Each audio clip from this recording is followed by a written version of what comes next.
कस्तूरी तिलकं ललाटपटले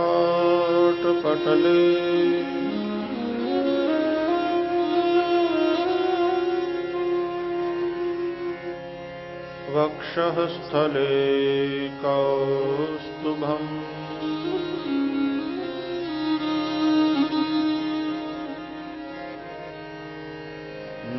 नासाग्रे वरमौक्तिकं करतले वेणुः करे कंकणम्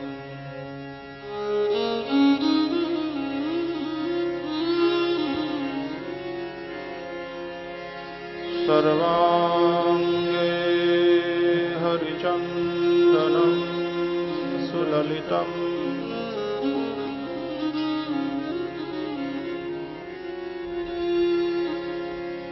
कंठे च मुक्तावली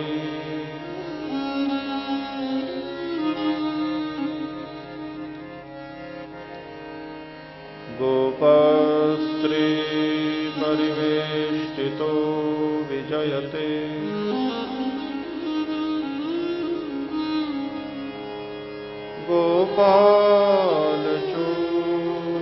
गोपालचूडामणिः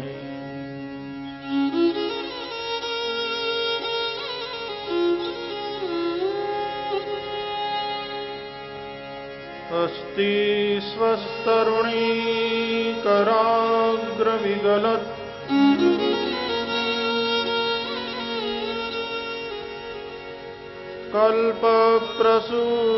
कल्पप्रसूनाप्लुतम्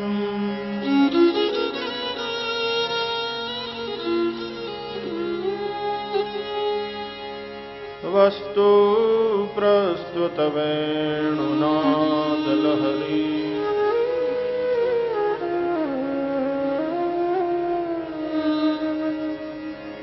निर्वाण निर्व्याकुलम्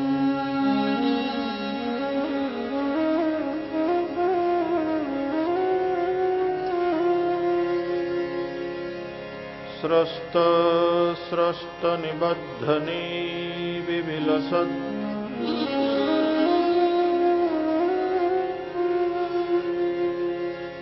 गोपी सहस्रावृतम्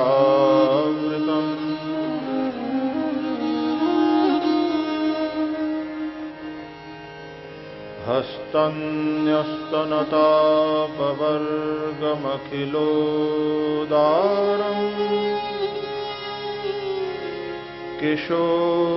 किशोराकृति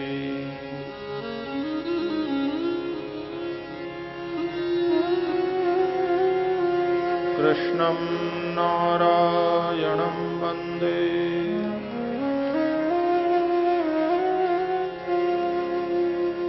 कृष्णं वन्दे व्रजप्रियम्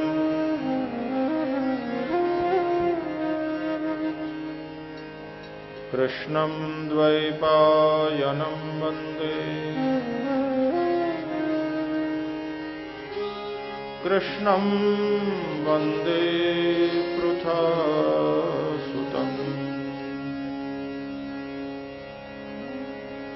श्री गोवर्धननाथ की जय।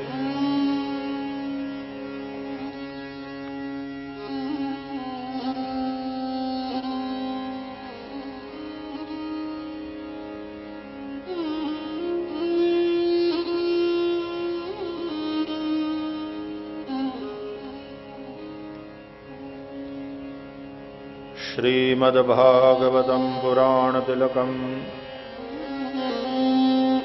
यद्वैष्णवानां धनं यस्मिन् पारमहंस्यमेवममलं ज्ञानं परं गीयते यत्र ज्ञानविरागभक्तिसहितं नैष्कर्म्यमाविष्कृतम् तच्छृण्वन् प्रपठन् विचारणपरो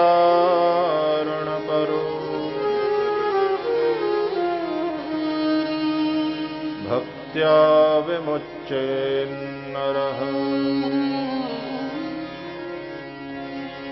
भक्त्या विमुच्येन्नरः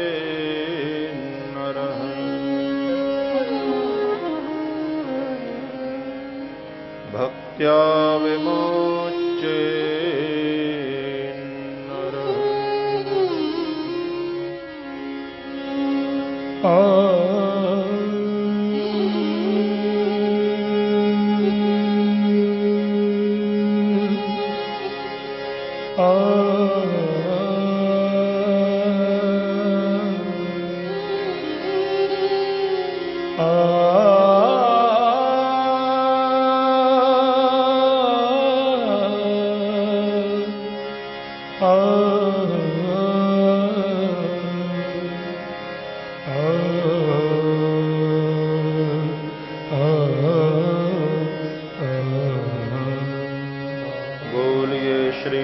सुखदेव जी महाराज की जय।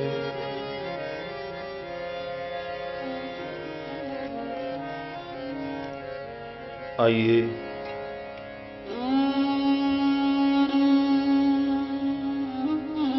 भगवान श्री वृंदावन विहारी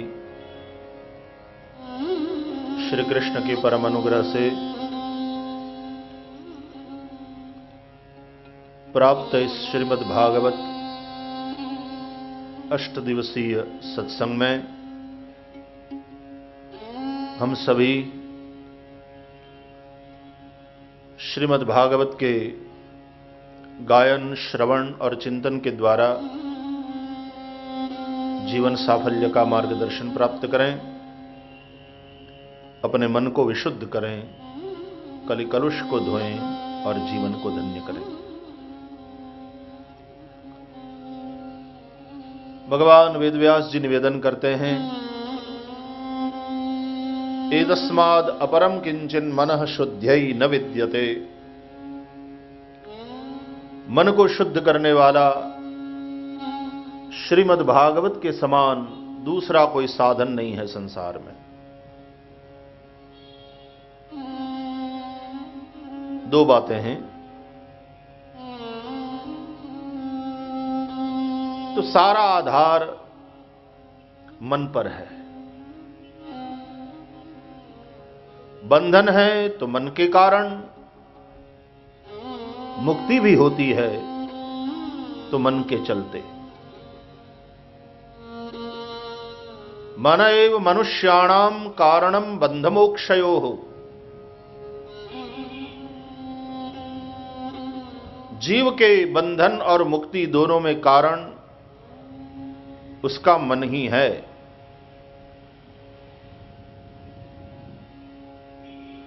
जिस प्रकार एक ही चाबी से ताला खुलता भी है और बंद भी हो जाता है, उसी चाबी से खुलता है, उसी चाबी से बंद होता है। बस मन ही है वह चाबी जिसके चलते जीव का बंधन भी होता है और उसकी मुक्ति भी होती है।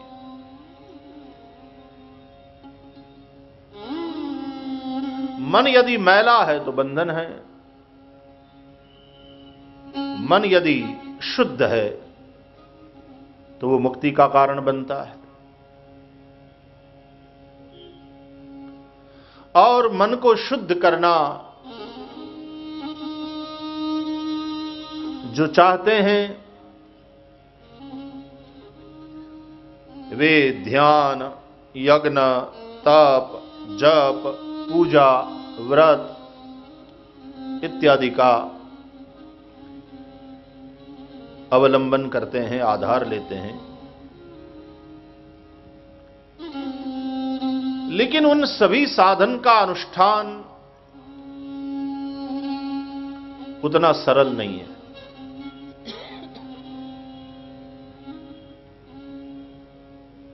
योगानुष्ठान करो तो यम, नियम, आसन, प्राणायाम, प्रत्याहार आदि सीढ़ियां चढ़ते चलो।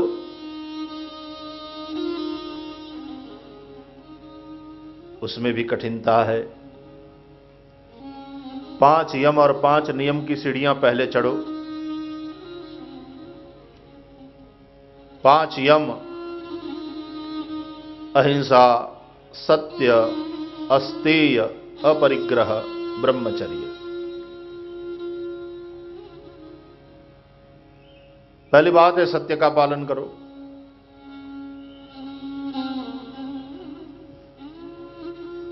यहीं पर आदमी चूक जाता है। यहां तो पग पग पर हम झूठ का आश्रय करने वाले लोग हैं।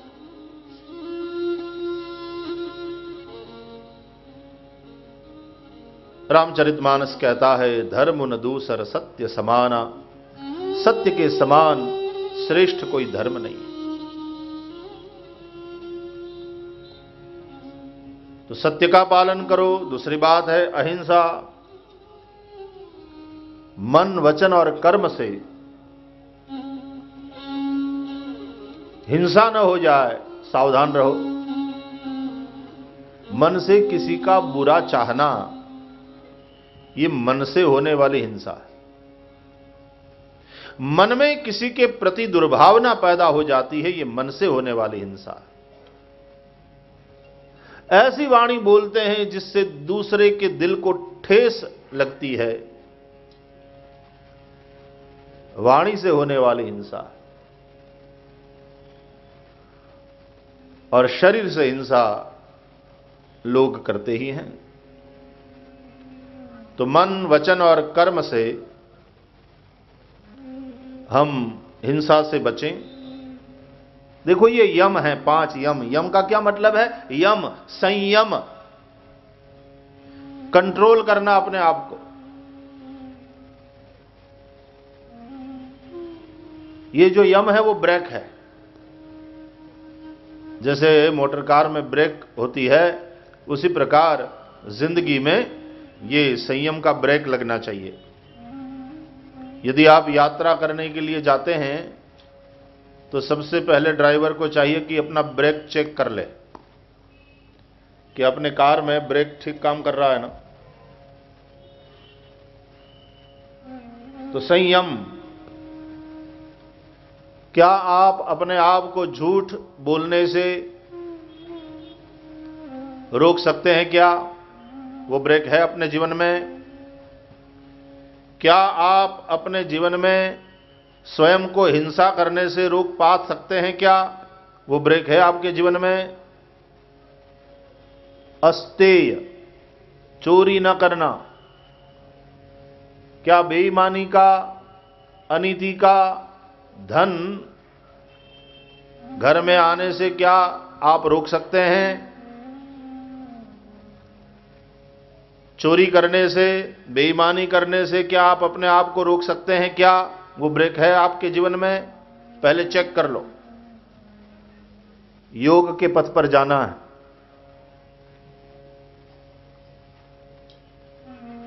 अपरिग्रह, इसका मतलब है संग्रह न करना। क्या अनावश्यक वस्तुओं के संग्रह से आप स्वयं को रोक सकते हैं? परख लो पहले अपने आप को। आवश्यक वस्तुओं का लोग संग्रह करते हैं, ये तो समझ में आता है। अनावश्यक वस्तुओं का संग्रह करने की भी आदत हो गई है। मैं तो कहा करता हूं कथाओं में कि यदि समय मिले तो अपने घर में पड़ी हुई वस्तुओं की एक सूची तैयार करना।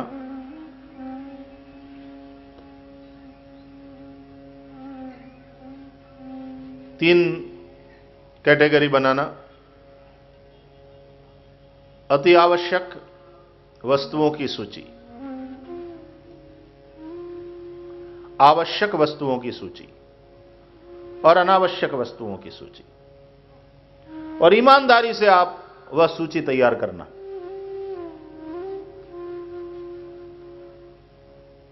जिसके बिना चल ही नहीं सकता, ऐसी अति आवश्यक वस्तुओं की सूची तैयार करो। जिंदगी के लिए बहुत आवश्यक जो हैं, उन वस्तुओं की सूची। फिर दूसरी सूची ऐसी कि है तो अच्छा है, लेकिन नहीं है तो भी ठीक, काम चल सकता है, बिना इन चीजों के भी काम चल सकता है। ऐसी दूसरी सूची तैयार करिए। और तीसरी, अनावश्यक वस्तुओं की सूची, और ईमानदारी के साथ करना।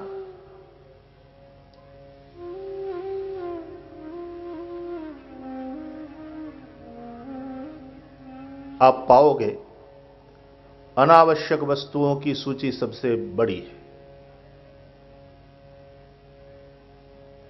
और फिर यदि हिम्मत जुटा सको और उन अनावश्यक वस्तुओं को तुम निकाल सको,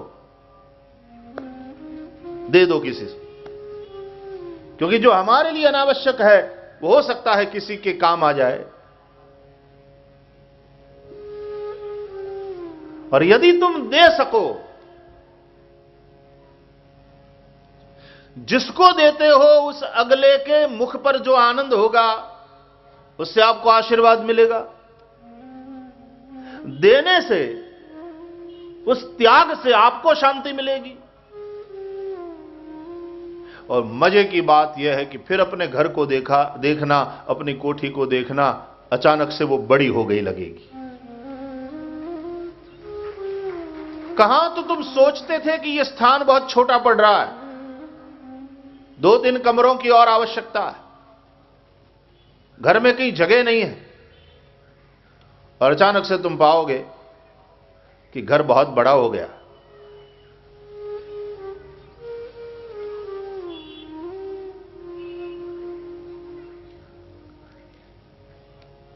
असंग्रह,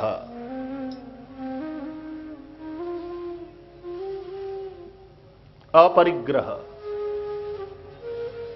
हमारे शास्त्रों में परिग्रह को पाप कहा है। मजा देखो, यहां परिग्रह को पाप रूप माना है। और वृंदावनी प्रज्ञाचक्षु संत स्वामी शरणानंद जी महाराज कहते थे कि दान जो है ना, वो उस परिग्रह रूपी पाप का प्रायश्चित है।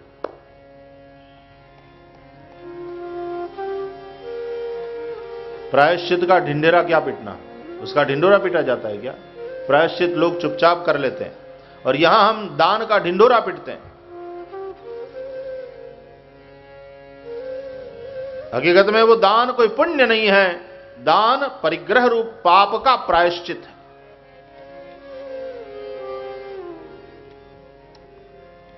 अपरिग्रह,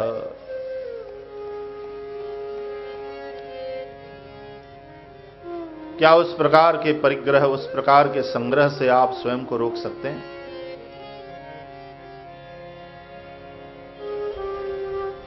कई लोग आवश्यकता से अधिक उनके पास है, फिर भी उसका संग्रह किए हुए हैं, संपत्ति के ढेर पर बैठ गए हैं। इसलिए कई लोग चोरी करते हैं। इसलिए संपत्ति का विकेंद्रीकरण आवश्यक है। तो अपरिग्रह पाप है, ये कहने में ऋषियों की बहुत बड़ी विशाल दृष्टि। आपको टेंशन से मुक्त करना, क्योंकि जब आदमी संग्रह करता है तो बड़ा ही तनाव में रहता है, उसको संभालने में चिंता करता रहता है, व्यस्त रहता है। जिसका सदुपयोग करते हो उसी संपत्ति के तुम मालिक हो, जिसका संग्रह करते हो उस पैसे के तुम गुलाम हो। संग्रह आदमी गुलाम बनाता है, क्योंकि जब संग्रह करता है आदमी तो स्वयं धन की सेवा में लग जाता है, धन की चिंता में लग जाता है, और जो सदुपयोग करता है धन उसकी सेवा में लग जाता है। तो स्वामी वही है, धन का मालिक वही है जो धन का सदुपयोग करता है। जो भी धन का ज्यादा संग्रह करता है वो धन का गुलाम है।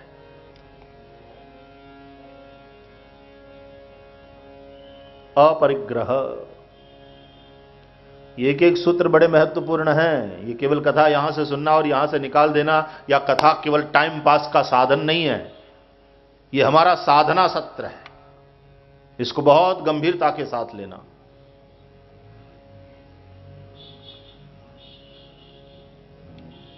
कौपीनवंतः खलु भाग्यवंतः, ये कहा गया है। कौन भाग्यशाली है? बोले कौपीनधारी, मतलब जिसके पास कुछ भी नहीं, अपने पास कुछ रखता ही नहीं। इस देश की संस्कृति इस प्रकार के अपरिग्रह और त्याग की वृत्ति पर टिकी हुई है।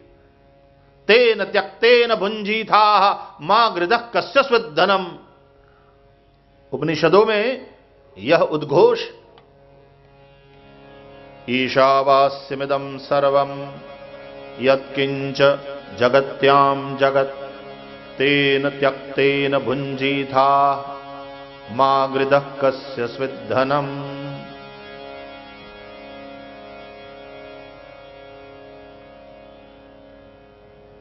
भोग आदमी को गुलाम बना देता है। इसलिए भोग की ओर नहीं, हमें योग की ओर जाना। तस्मात् योगी भवार्जुन, ये कहा है भगवान ने गीता में। बार बार आग्रह करते हैं, अर्जुन इसलिए तू योगी बन। भोगी स्वयं भोग की वस्तु हो जाता है। भोग भोगे नहीं जाते, भोगने वाला भोगा जाता। भर्तृहरि ने वैराग्य शतक में लिखा, भोगा न भुक्ता वयमेव भुक्ता। भोग नहीं भोगे जाते, हम ही भोगे जाते हैं। तो भोग की वस्तु हो गए। वास्तव में आनंद लेता है योगी। इस बात पर बहुत चिंतन करना।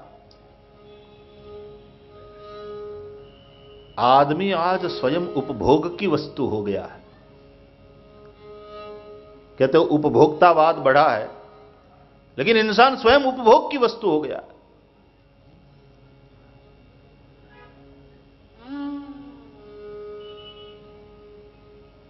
इसलिए भोगी नहीं, योगी बनो।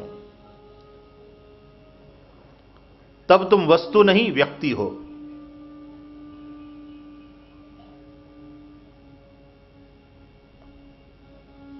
जो वस्तु बन जाता है उसमें जड़ता स्वाभाविक रूप से आ जाएगी।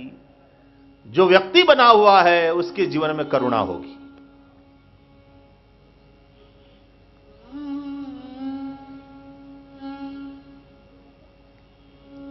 अपरिग्रह, असंग्रह। माताओं एक बात कहूं, अपनी अलमारी में देखना, कहीं साड़ी तो बेचारी ऐसी मिलेगी जिसको 3 साल से आपने छुआ ही नहीं, फिर भी अलमारी में पड़ी। यदि थोड़ी हिम्मत जुटा सको और वो किसी को दे सको, और शॉपिंग तो चलता ही रहता है आपका, नई नई साड़ियां तो आती ही रहती, तो कम से कम पुरानी पुरानी वाली जो अब तुम्हारे इतनी आवश्यक नहीं रह गई, वो किसी को दे सको, तो किसी के लिए वो आवश्यक है। कोई गरीब, उसके शरीर को ढांकने में काम आएगा, उसके चेहरे पर भी आनंद, उस आनंद को देखकर तुम्हारे चेहरे पर भी आनंद, अलमारी में जगह हो जाएगी। फिर शॉपिंग, बहता पानी निर्मला, अलमारी भी निर्मल निर्मल रहेगी, नई नई नई।